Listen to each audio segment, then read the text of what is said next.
மாற்றத்தின் கதாநாயகன் செந்தமிழன் சீமான் அவர்கள் உள்ளிட்ட இந்த பொதுக்கூட்டத்திலே கலந்திருக்கிற குருதி உறவுகள் அனைவருக்கும் வணக்கம். சாதிவாரி கணக்கெடுப்பு எடுக்கணும் அப்படிங்கிறது ஒரு மிக பழமையான ஒரு கோரிக்கை. கிட்டத்தட்ட இந்த நிலப்பரப்பில், இந்திய நிலப்பரப்பில் கடந்த 90 ஆண்டுகளுக்கு மேலாக முன்வைக்கப்படுகிற ஒரு கோரிக்கை. ஆனாலும் இந்த கோரிக்கை இன்றைக்கு வரைக்கும் நிறைவேற்றப்படாமல் இருக்கிறது. இந்திய சமூகம், தமிழ் சமூகம் சாதியா தான் இருக்கு. நீ எந்த ஊருக்கு போ, தெருக்கள் எல்லாம் சாதி சாதியா தான் இருக்கு.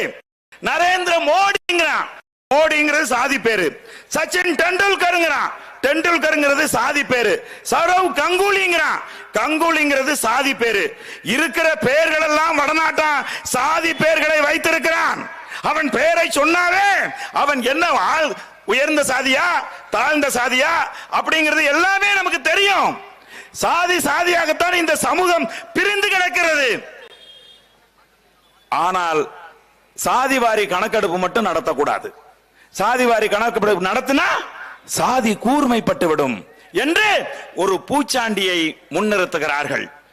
ஆனா என்ன கவலைப்படுறான், இன்னைக்கு தமிழ்நாட்டில் சொல்றாரு ஒருத்தர், என்ன சொல்றாரு, தாழ்த்தப்பட்டவன் முதலமைச்சரா வர முடியாது அப்படிங்கிறாரு. தாழ்த்தப்பட்டவன் ஏன் முதலமைச்சரா வர முடியாது? சாதிவாரி கணக்கெடுப்பு நடத்தல.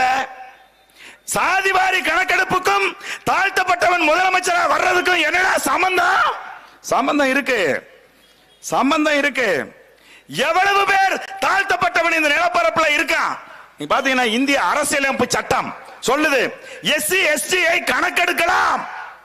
எஸ்சி எஸ்டியை சாதி வாரியாக கணக்கெடுத்து அவர்களுக்கான இடஒதுக்கீட்டை கொடுத்து அவர்களை சமூகத்தின் சமம் நிலைக்கு அவர்களை உயர்த்தி கொண்டு வர வேண்டும் என்று இந்திய அரசியலமைப்பு சட்டம் சொல்லுது.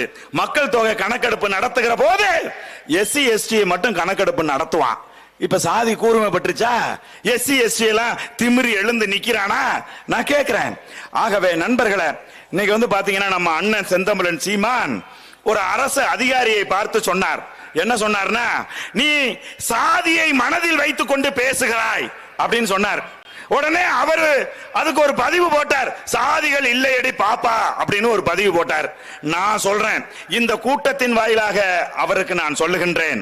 நேற்று ஒரு வீடியோ வந்துச்சு.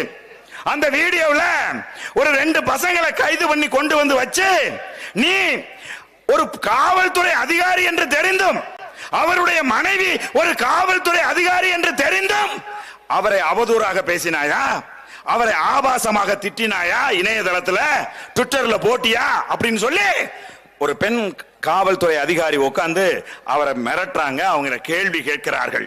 அதன் பிறகு மதிப்புக்குரிய ஐயா வருண் ஐபிஎஸ் அவர்கள் அந்த பையன் 2 பேரையும் நிக்க வச்சு அவர்களுக்கு அறிவுரை சொல்லுகிறார்கள். பெருமதிப்புக்குரிய ஐயா வருண் ஐபிஎஸ் அவர்களே, உங்கள் மனைவியை அவமானகரமாக பேசினால், உங்களுடைய குடும்பத்தை இழிவாக பேசினால் மட்டும்தான் நீங்கள் கைது செய்து கொண்டு வந்து அவர்களுக்கு அறிவுரை சொல்லுவீங்களா? இணையதளத்துல எங்கள் அண்ணன் செந்தமிழன் சீமானை ஒரு நாளைக்கு எத்தனை பேர் இழிவா பேசுறா, அசிங்கமா பேசுறா, கேவலமா பேசுறா, மூன்றாந்தரமா விமர்சிக்கிறா? அவன் குடும்பத்தை, அவன் தாயை, அவன் பிள்ளையை எவ்வளவு கேவலமா விமர்சிக்கிறா? அதெல்லாம் பத்தி உங்களுக்கு கவலை கிடையாதா? உங்க மேல நெருப்பு பத்தினாதான் நெருப்பா? ரோட்ல நெருப்பு பத்தி ஒருத்தன் செத்தா வேடிக்கை பாப்பீங்களா? நான் கேட்கிறேன், நீங்கள் உண்மையாகவே போட்டிருக்கிற காக்கி சட்டைக்கு என்ன அர்த்தம் தெரியுமா? மக்கள் சேவை செய்வதற்காக, இந்த மக்கள் நிம்மதியாக வாழ வேண்டும், இந்த மக்கள் பாதுகாப்பாக வாழ வேண்டும் என்பதற்காக உங்களுக்கு கொடுக்கப்பட்டிருக்கக்கூடிய பொறுப்பு காவல்துறை உயர் அதிகாரி. ஆகவே உங்க குடும்பம், நான் ஒன்னே ஒன்று மட்டும் சொல்லிக்கிறேன் ஐயா மதிப்புக்குரிய வருண்குமார் ஐபிஎஸ் அவர்களே, அரசியல்வாதிகள் நாளைக்கு எங்க அண்ணன் செந்தமிழன் சீமான் தமிழகத்தின் முதலமைச்சராக வருகின்ற போது நீ 2 தான் செய்ய முடியும். ஒண்ணு, யூனிஃபார்ம் கழட்டி வச்சுட்டு இந்த வேலை வேணான்னு போகணும், இல்லன்னா எங்க அண்ணன் முன்னாடி நின்று சல்ட் அடிக்கணும். இது 2 தான் செய்ய முடியும். இது 2 தான் செய்ய முடியும். அரசியல்வாதி இன்னைக்கு சண்டை போட்டுக்குவான், நாளைக்கு கை குலுக்கிக்குவான். ஆனால் பியூரோகிராட்ஸ், அரசு அதிகாரிகள் அரசியல்வாதிகளை பகைச்சுக்கவே கூடாது. நான் சொல்றேன், உங்களுக்கு கொடுக்கப்பட்டிருக்கிற கடமை என்பது இந்தியாவின் மிக உயர்வான கடமை. இந்தியாவில் வாழ்கிற மக்களை நிம்மதியா தூங்க வைக்கிறதுக்கான ஒரு பொறுப்பு உங்களுடைய பொறுப்பு. நீங்கள் தனி மனித வன்மத்தை தயவு செய்து வளர்த்துக் கொள்ளாதீர்கள். சாதிய முன் வச்சு நீங்க வளர்க்காதீங்க. ஏன்னா இப்ப நான் கூட தேர்தலில் நின்ன அண்ணன் நிறுத்தி இருந்தாங்க.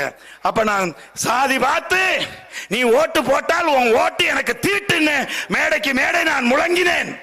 அப்ப சில பேர் தமிழ்நாட்டில் சாதி கட்சி வச்சு நடத்துறவங்க எல்லாம் எனக்கு போன் பண்ணி, நீ அப்படி சொன்னீன்னா உனக்கு ஓட்டு போட மாட்டான், நீ அப்படி சொன்ன என் ஜாதிக்காரன் ஓட்டு போட மாட்டான் அப்படின்னு சொல்லி சொன்னாங்க. அப்ப நாங்க சொன்ன, அப்படி சாதி பார்த்து உன் ஜாதிக்காரன் எனக்கு ஓட்டு போட மாட்டான்னு சொன்னா உன் ஓட்டு எனக்கு தீட்டுடா, உன் ஓட்டு எனக்கு வேண்டாண்டான்னு சொல்லி அந்த களத்திலே நாம் நின்று கொண்டிருந்தோம் அன்பான உறவுகளை.